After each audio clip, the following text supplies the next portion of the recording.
I just had a service call. It actually wasn't a service call. It was a free second opinion. An elderly lady called and she said, I'm getting quotes for a new system. We asked, what's going on? She said, well, someone was here. They said a new system. It was $14,000. I said, all right, we'll give you a free second opinion. When we got there, it was the drain line safety. This right here.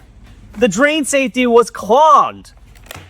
I hate that. So we fixed it. She didn't need a new unit. Come on, guys, do your research. Find a nice AC company that wants to help service you. Don't just go for those fly-by-night companies that are just going to sell you new equipment. Let's get these things fixed. Yes, sometimes you do need new equipment, okay? But getting it fixed, getting it maintained, that's key. All right, Marcus here at Pool & Cooling. Follow me for more.